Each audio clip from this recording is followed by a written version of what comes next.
इतना गंदा run chase कौन करता है यार? ये देखिए भाई यार, इंग्लैंड का स्कोर कार्ड देखिए भाई, 42 बॉल में 59 रन करता है ये नमक। मैं सच्ची बताऊं, पिछले 2 मैचों में मेरे लिए सबसे ज्यादा अगर कोई इंप्रेसिव पारी है, अपने नेचर के अगेंस्ट खेल रहा है वो, इसलिए इंप्रेसिव है। 10-10 बॉले डॉट खेल लेता है, फिर भी नॉट आउट मैच खत्म कराता है।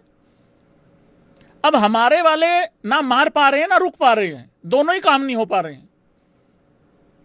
टीम में लड़कों में डर भय बैठ गया है, कहीं मैं तेज खेलते हुए आउट हो गया तो बाहर ना निकाल दे।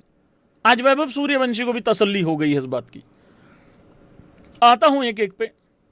हैरी ब्रूक टुल्ला, ये तो पागल आदमी है, ये तो देखता ही नहीं, ये तो ऐसे कर करके भाई ये तो यही कर गया, ये तो कर भाई चलो 79 35 बॉल में देखिए 225 का स्ट्राइक रेट, 9 विकेटों से जीते हैं ये। क्या किसी को पता है ये इंग्लैंड का फास्टेस्ट रन चेज है? रिकॉर्ड पे रिकॉर्ड, रिकॉर्ड पे रिकॉर्ड, ले रिकॉर्ड पे रिकॉर्ड। मैं इससे पहले कि आगे बढ़ूं, मैं कुछ लोगों के नाम लेना चाह रहा हूं। क्या उन लोगों की कोई जिम्मेदारी है कि नहीं है, ये बताओ जरा।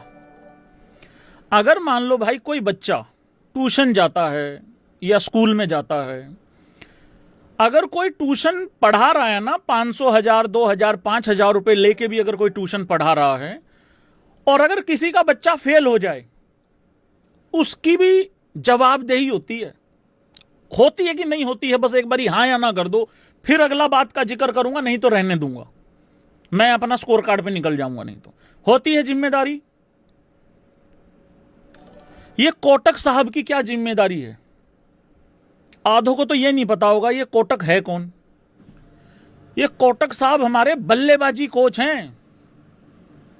अगर मैं 155 रन चेज नहीं कर पा रहा आयरलैंड में, मैं 158 रन डिफेंड नहीं कर पा रहा, तो मोर्कल की कोई जिम्मेदारी होगी कि नहीं होगी?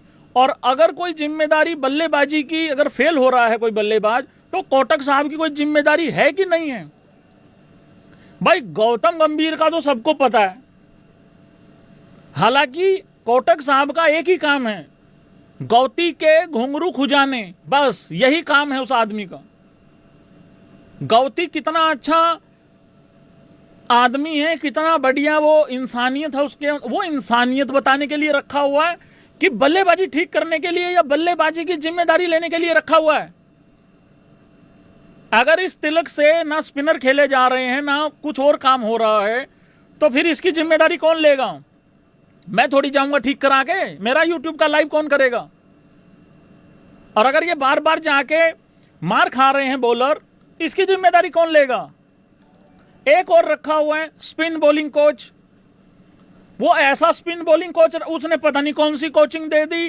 वो मेरा रवि बिश्नोई, मेरा स्पेशलिस्ट, मेरा मेन आदमी, जो एक टाइम पे इंडिया का नंबर 1 बॉलर भी हुआ है, T20I का नंबर 1 बॉलर भी हुआ है, पता नहीं कौन सी कोचिंग दे दी भैंस की आंख। वो यूं यूं यूं यूं करके ऐसा लग रहा है वो ऐसे भागता है जैसे उधर पानी भरा हुआ है।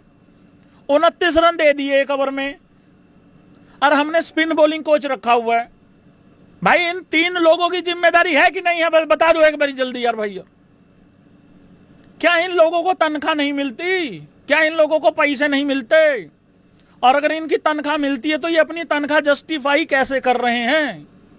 और अगर मैं अपनी तनख्वाह जस्टिफाई नहीं करता हूं तो मुझे नींद कैसे आ रही है, मैं खाना कैसे खा रहा हूं, मेरे गले से नीचे खाना कैसे जा रहा है? अगर तुम आईपीएल में कोचिंग वोचिंग करते होते, मुझे घंटा फर्क नहीं पड़ता। आईपीएल में रोज एक टीम हारती है, रोज स्वाद लेते हैं हम किसी ना किसी की। यहां देश की बात है, मुझे कोई 100 रुपए की सुपर चैट कर दे, अगर मैं उसका अच्छे से जवाब ना दे पाऊं, मुझे अगले दिन तक मलाल रहता है कि यार उसके 100 रुपए वसूल नहीं कराए। ये इतनी इतनी तनख्वाहें ले, और इनकी तनख्वाह कोई 20-25 हजार थोड़ी है कि कट कटा के 22.5 आता होगा कोटक साहब को। अरे मेरी तरफ से तो अच्छा तुम 4 करोड़ और मांग लो, मेरे को क्या लेना देना। हमारे बंदों को टॉप करो एकदम, और जो तुम्हारी नहीं सुनता उठा के बाहर करो। आज संजू सैमसन का एटीट्यूड देखा तुम लोगों ने? संजू सैमसन का, और भाई आगे स्वाद भरे, वो इस तरीके से चल रहा था आज, और ले लो स्वाद।